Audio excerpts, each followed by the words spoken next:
Hello students, இந்த வீடியோவில் conditionals அப்படின்னா என்ன, இதை இங்கிலீஷில் பேசும் பொழுது எங்கே பயன்படுத்தணும் அப்படிங்கிறது தான் இந்த வீடியோவில் நாம் பார்க்க போகிறோம். இங்கிலீஷில் 4 டைப்ஸ் ஆஃப் கண்டிஷனல்ஸ் இருக்கிறது. அதாவது 0, ஃபர்ஸ்ட், செகண்ட், தேர்ட், இந்த மாதிரி 4 டைப்ஸ் ஆஃப் கண்டிஷனல்ஸ் இருக்கிறது. இது இங்கிலீஷில் எந்த அளவுக்கு முக்கியம் அப்படின்னா, நம்ம டென்சஸ் இருக்கு இல்லையா, டென்சஸை எந்த அளவுக்கு முக்கியத்துவம் கொடுத்து கற்றுக்கொள்கிறோமோ அதே அளவுக்கு முக்கியத்துவம் இந்த கண்டிஷனல்ஸுக்கும் நாம் கொடுக்கணும். ஏன் அப்படின்னா, அதே அளவுக்கு இந்த கண்டிஷனல்ஸும், அதாவது இந்த டென்ஸ் எந்த அளவுக்கு நம்ம இங்கிலீஷ் பேசும்போது பயன்படுமோ அதே அளவுக்கு இந்த கண்டிஷனல்ஸும் பயன்படும். இப்போது இங்கிலீஷில் 12 டென்சஸ் இருக்கு இல்லையா, இப்போது இந்த கண்டிஷனல்ஸை இந்த டென்சஸ் கூட நம்ம ஆட் பண்ணிக்கலாம். அதாவது 13, 14, 15, 16, அதாவது 13th tense 0 conditional, 14th tense first conditional, 15th tense second conditional, 16th tense third conditional. இந்த அளவுக்கு நம்ம டென்சஸ் கூட நம்ம இதை ஆட் பண்ணிக்கலாம். ஏன் அப்படின்னா, அதே அளவுக்கு முக்கியத்துவம் இதற்கும் நாம் கொடுக்கணும். ஏன், டென்சஸ் இங்கிலீஷ் பேசும்போது பயன்படுகிற மாதிரி இதுவும் பயன்படும். ஓகே, இந்த 4 கண்டிஷனல்ஸில் ஃபர்ஸ்ட் நான் உங்களுக்கு எது சொல்லிக் கொடுக்க போகிறேன் அப்படின்னா, மூணாவதாக இருக்குது பாருங்கள், தேர்ட் டைப், அதாவது செகண்ட் கண்டிஷனல். இதை தான் நான் உங்களுக்கு ஃபர்ஸ்ட்டாக சொல்லிக் கொடுக்க போகிறேன். ஓகே, இந்த செகண்ட் கண்டிஷனில் இங்கிலீஷ் பேசும் பொழுது நம்ம எந்த இடத்துல பயன்படுத்துவோம் அப்படின்னா, கற்பனையான நிகழ்வுகளை பற்றி பேசும்போது நாம் பயன்படுத்துவோம். அது என்ன கற்பனையான நிகழ்வு? வாங்க எக்ஸாம்பிள் சென்டென்ஸோட பார்க்கலாம். ஃபர்ஸ்ட் எக்ஸாம்பிள் சென்டென்ஸ் பாருங்கள். நான் டாக்டராக இருந்தால் அனைவருக்கும் இலவசமாக சிகிச்சை அளிப்பேன். இந்த சென்டென்ஸை நல்லா இன்னொரு முறை கவனிங்க. நான் டாக்டராக இருந்தால் அனைவருக்கும் இலவசமாக சிகிச்சை அளிப்பேன். இந்த சென்டென்ஸ்க்கு என்ன மீனிங்? நீங்கள் இப்போது டாக்டராக இல்லை, ஒரு கற்பனையில் சொல்கிறீர்கள், சரிங்களா?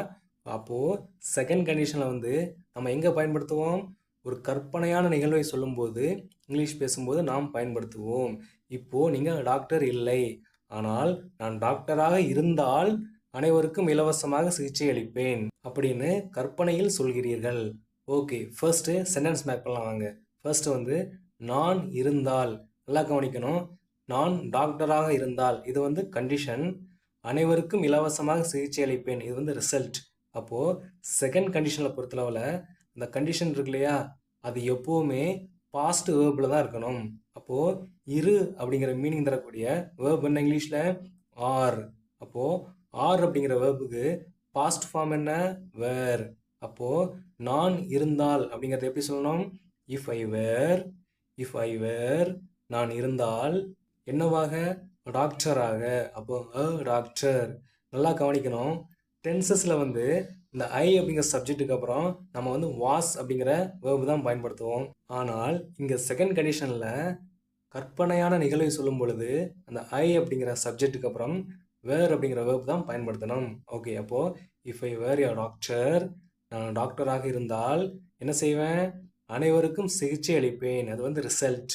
அப்போது ஃபர்ஸ்ட் அதில் வேர்ப் என்ன அப்படின்னா சிகிச்சை அளிப்பேன், இதுதான் வேர்ப். ஓகே, அப்போது சிகிச்சை அளி அப்படிங்கிறதுக்கு இங்கிலீஷ் வேர்ப் என்ன? ட்ரீட். நார்மலாக நான் சிகிச்சை அளிப்பேன் அப்படின்னு டென்சஸில் சொல்லும் பொழுது வில் ட்ரீட் அப்படின்னு சொல்லுவோம்.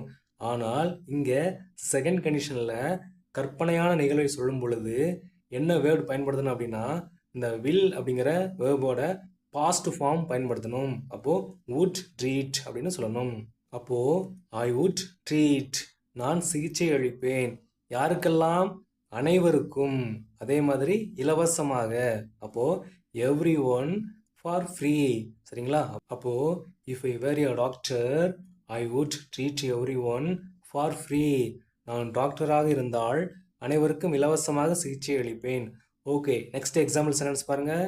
நான் மேனேஜராக இருந்தால் அனைவருக்கும் போனஸ் தருவேன். இது ஒரு கற்பனையான சென்டென்ஸ். அதாவது நீங்கள் இப்போது மேனேஜர் இல்லை, ஆனால் நான் மேனேஜராக இருந்தால் அனைவருக்கும் போனஸ் தருவேன். இது ஒரு கற்பனையான சென்டென்ஸ். ஓகே, எப்படி இங்கிலீஷில் சொல்கிறத பார்க்கலாம் வாங்க. ஃபர்ஸ்ட் நான் இருந்தால், அதே மாதிரி தான். அப்போது இஃப் ஐ வேர், நான் இருந்தால் என்னவாக? மேனேஜராக. அப்போது manager. If I were a manager, நான் மேனேஜராக இருந்தால் என்ன செய்வேன்? அனைவருக்கும் போனஸ் தருவேன். அதில் லாஸ்ட்டில் பாருங்கள் தருவேன், இதுதான் என்னது வேர்ப். அப்போ தருதல் அப்படிங்கிறதுக்கு இங்கிலீஷ்ல எப்படி சொல்லுவோம்? Verb give. இப்போ நார்மலா வில் கிவ், நான் தருவேன் அப்படின்னா ஐ வில் கிவ் அப்படின்னு சொல்லுவோம். இங்க கற்பனையான நிகழ்வை சொல்லும் பொழுது செகண்ட் கண்டிஷன்ல நம்ம என்ன வேர்ப் பயன்படுத்தணும்? அந்த வில் அப்படிங்கிற வேர்போட பாஸ்ட் ஃபார்ம் பயன்படுத்தணும். அப்போ would give. அப்போ ஐ would give, நான் தருவேன். யாருக்கெல்லாம்? அனைவருக்கும். அப்போ எவ்ரி ஒன். என்னது? போனஸ். அப்போ a bonus. if I were a manager I would give everyone a bonus. நான் மேனேஜராக இருந்தால் அனைவருக்கும் போனஸ் தருவேன். ஓகே, நெக்ஸ்ட் எக்ஸாம்பிள் சென்டென்ஸ் பாருங்க. நான் பணக்காரனாக இருந்தால் நான் ஒரு பெரிய வீடு வாங்குவேன். அதே மாதிரி தான் நான் இருந்தால், அப்போ இரு அதாவது ஆர் அப்படிங்கிற வேர்போட பாஸ்ட் ஃபார்ம் என்ன? வேர். அப்போ இஃப் ஐ வேர், நான் இருந்தால் என்னவாக? பணக்காரனாக. அப்போ a rich. If I were a rich, நான் பணக்காரனாக இருந்தால் என்ன செய்வேன்? நான் ஒரு பெரிய வீடு வாங்குவேன். இது வந்து கற்பனையில் சொல்லுதல். அப்போ ஃபர்ஸ்ட் வந்து நான் வாங்குவேன். இதுல வாங்குதல் அப்படிங்கிற வேர்பு என்ன இங்கிலீஷ்ல? பை. அப்போ நார்மலா நான் வாங்குவேன் அப்படிங்கிறத will buy, I will buy அப்படின்னு சொல்லுவோம். ஆனால் இது வந்து கற்பனையில் சொல்லுவதால், அதாவது செகண்ட் கண்டிஷனல், கற்பனையில் சொல்லுவதால் இந்த வில் அப்படிங்கிற வேர்போட பாஸ்ட் ஃபார்ம் would பை அப்படிங்கிறத பயன்படுத்தணும். வில்க்கு மட்டும்தான் பாஸ்ட் ஃபார்ம் பயன்படுத்தணும், மற்றபடி அந்த பேஸ் வேர்ப் தான் வரணும். ஓகே, அப்போ நான் வாங்குவேன் எப்படி சொல்றது? ஐ would பை அப்படின்னு சொல்லணும். என்னது? ஒரு பெரிய வீடு. அப்போ பிக் ஹவுஸ். ஓகே, இப்போ இந்த கற்பனையை சொல்லும்போது, அதாவது செகண்ட் கண்டிஷனில் வந்து நாம் அந்த வேர் அப்படிங்கிற வேர்பு தான் பயன்படுத்துவோமா அப்படின்னா இல்லை, மற்ற மெயின் வேர்பும் நம்ம பயன்படுத்துவோம். இப்போ இதே கண்டிஷனுக்கு இன்னொரு எக்ஸாம்பிள் சென்டென்ஸ் பாருங்க. எனக்கு கோடிங் தெரிந்தால் நான் ஐடி வேலைக்கு விண்ணப்பிப்பேன். இதுவும் ஒரு கற்பனை தான். அதாவது இந்த சென்டென்ஸ்க்கு என்ன அர்த்தம்? எனக்கு கோடிங் தெரியாது, ஆனால் கற்பனையில் எனக்கு கோடிங் தெரிந்தால் நான் ஐடி வேலைக்கு விண்ணப்பிப்பேன். ஓகே, ஃபர்ஸ்ட் வந்து எனக்கு தெரிந்தால், இதில் வந்து தெரியும் அப்படிங்கிறதான் வேர்ப். அப்போது தெரியும் அப்படிங்கிறத இங்கிலீஷில் எப்படி சொல்லுவோம்? நோ அப்படின்னு சொல்லுவோம். இதுக்கு பாஸ்ட் ஃபார்ம் என்ன? நியூ. ஏன்?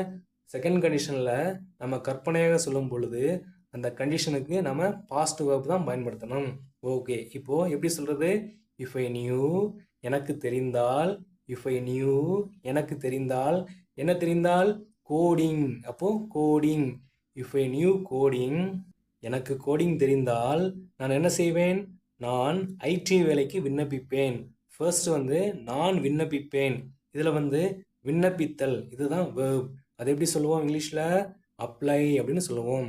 நார்மலாக ஐ வில் அப்ளை அப்படின்னு சொல்லுவோம். இது வந்து கற்பனை, அதாவது செகண்ட் கண்டிஷனல் அப்படிங்கிறதுனால அந்த வில் அப்படிங்கிற வேர்போட பாஸ்ட் ஃபார்ம் நாம் பயன்படுத்துவோம். அப்போது would அப்ளை. அப்போது ஐ would அப்ளை அப்படின்னா நான் விண்ணப்பிப்பேன் கற்பனையில். அப்போது எங்கே? ஐடி வேலைக்கு. அப்போது ஐடி ஜாப்.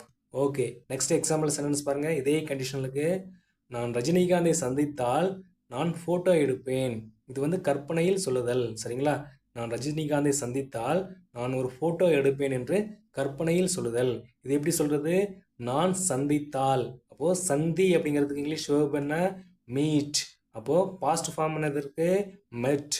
அப்போது இஃப் ஐ மெட், நான் சந்தித்தால் யாரை? ரஜினிகாந்தை. அப்போது ரஜினிகாந்த். இஃப் ஐ மெட் ரஜினிகாந்த், நான் ரஜினிகாந்தை சந்தித்தால் என்ன செய்வேன் கற்பனையில்? நான் ஃபோட்டோ எடுப்பேன். அப்போது ஃபர்ஸ்ட் வந்து நான் எடுப்பேன், இதில் வந்து எடு அப்படிங்கிறது தான் வேர்ப். அப்போது எடு அப்படிங்கிறத எப்படி சொல்லுவோம்? டேக் அப்படின்னு சொல்லுவோம். நார்மலாக நான் எடுப்பேன் அப்படிங்கிறத ஐ வில் டேக் அப்படின்னு சொல்லுவோம். ஆனால் இது வந்து ஒரு கற்பனை அப்படிங்கிறதுனால செகண்ட் கண்டிஷனில் நான் எப்படி சொல்லுவோம்? would take. அப்போது ஐ would டேக், நான் எடுப்பேன். என்னது? ஃபோட்டோ. அப்போது ஃபோட்டோஸ். இஃப் ஐ மெட் ரஜினிகாந்த் ஐ would டேக் ஃபோட்டோஸ், நான் ஃபோட்டோ எடுப்பேன். இது வந்து கற்பனையில் சொல்லுதல். இதோட செகண்ட் கண்டிஷனில் வந்து முடிந்து விட்டது. நெக்ஸ்ட் வந்து